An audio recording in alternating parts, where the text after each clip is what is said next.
Hey everyone, welcome back to my channel. Today's video is going to be showing you the easiest way to make these cute little key fobs for your car keys. These are perfect to sell at craft fairs or on your Etsy shop, so let's just get started. So the first thing you're going to need is the actual hardware. I have a couple different sizes here as well as the pliers. I got all of my stuff off of Amazon, but I'm sure you can find them at different craft stores as well.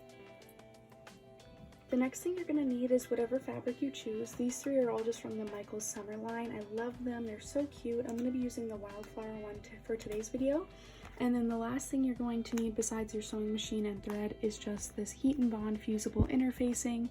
It's iron on, and this is just going to thicken up the fabric and make it better quality if you want to sell it. I don't recommend doing this project without it. It's only $4 at the craft store and you get a pretty big piece. So make sure to grab this before you start making this project. And then of course you're going to need an iron for the iron-on fusing and just your sewing machine, which I will show you in a minute when we get sewing. But yeah, let's just get started. So I'm going to start off by just ironing out my fabric, getting all of the lines from folding out of it.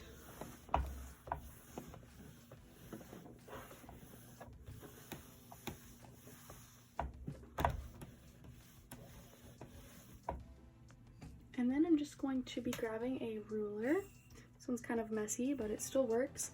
And all we're going to do is just measure 4 inches by 12 inches on the back. So I'm just gonna grab a pen. And we're just gonna measure 4 inches. And then I'm gonna measure 12 inches up.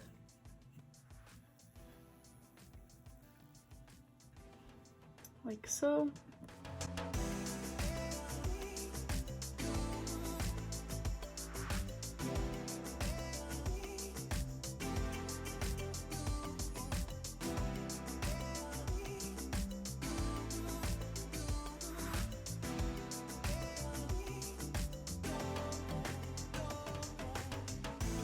Definitely use one of those rotary cutters. I just prefer to use scissors.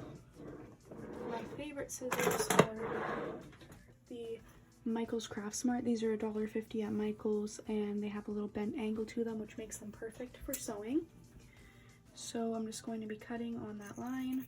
It doesn't matter if you're perfectly symmetrical or like have perfectly straight lines, because we are going to be pinching the ends of these seams under a clasp, and 2, we can always just iron them straight later.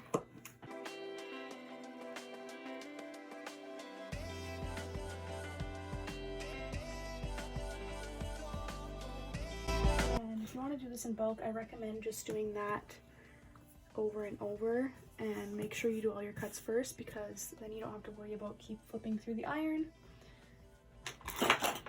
Next, I'm going to be opening up my heat and bond, and it tells you all of the machine washing things on here as well. But basically, this is just going to be exactly like your fabric, just going to be a piece of fabric, and you can do the exact same thing and measure it. I'm just going to do it a little bit smaller. I'm going to use the same method, so I'll fast forward this, but I'm going to use 3 3/4 by 11 3/4.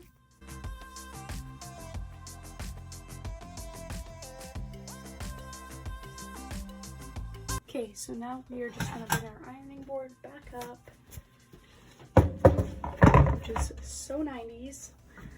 And then I'm going to be placing this on top, and you'll feel that there's like little dots on one side. That's like the grip for the iron, so you're just going to want to make sure you face the dots in towards your fabric.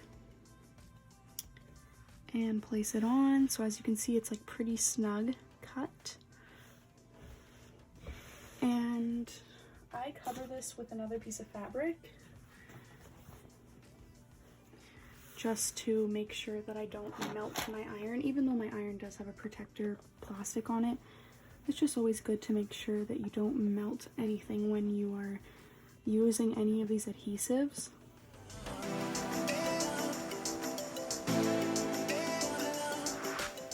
And I'm just going to apply pressure, but not stay on one spot too long, because you don't want to burn your fabric. So once I have it completely adhesive onto the fabric, we are going to do a couple of fold and irons. So first we're going to fold it in half and iron that seam. Try to make sure your seams match up the best that you can. It's going to give you a cleaner end seam. So I can see that I just have a little bit of inner facing poking out. So I'm just going to cut that off.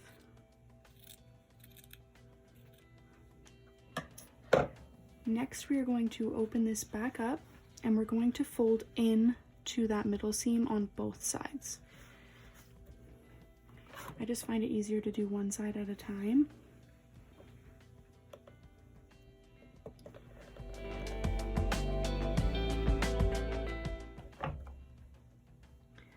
And then we'll just be folding the other seam in.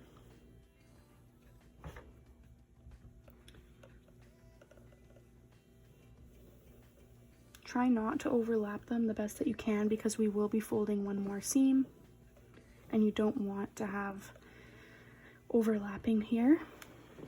So once you have that, the last step is just to roll it on itself, iron it one more time,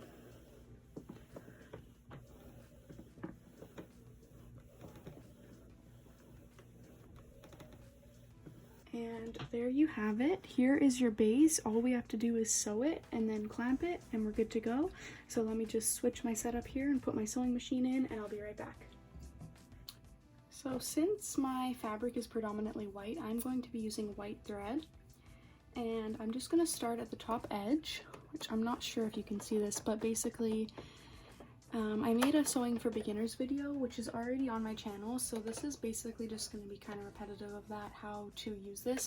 So I'm just going to be going forward, back, forward, back, forward, and then once I get to the end, I'm going to make sure my needle is in.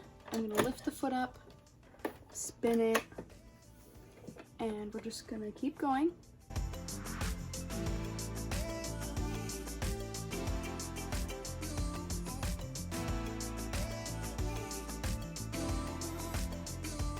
So here we have our piece that we just sewed, and basically all you're going to want to do is flip it.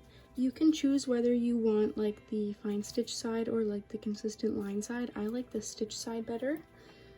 If you can tell, there's just a little bit of a difference, and I'm going to put that on the outside. And then all you're going to want to do is fold it over. You could even sew these two pieces together if you want to, but I'm just not going to do that today because I have found it just easier to stick it underneath here, just how it is. And you're going to want to pick which side is the good side, because that is the side you're going to want to pinch the clamps on the back. So this is the back, and then just make sure you have it all the way in, like so. You don't even have to take the keychain off. Just make sure it fits in between those two lines, and then all we're going to do is just pinch it. As you can see, I like to go back in and pinch from the side. But basically, yeah, that's all there is to it. Then now you have it. It's kind of hard to make it perfectly in between, but it's pretty dang close. And there you have it. You made your first key fob, whether it's for yourself or to sell on your Etsy shop. It's super easy to make, it's the perfect size, and it's so customizable. You could even do like someone's name. If you have a Cricut with vinyl, it would be super cute. And yeah, I hope you guys enjoyed this tutorial. Subscribe if you aren't already. I'm going to be making many more cute little tutorials like this for you coming up in the future. And yeah, thanks for watching. I hope you enjoyed.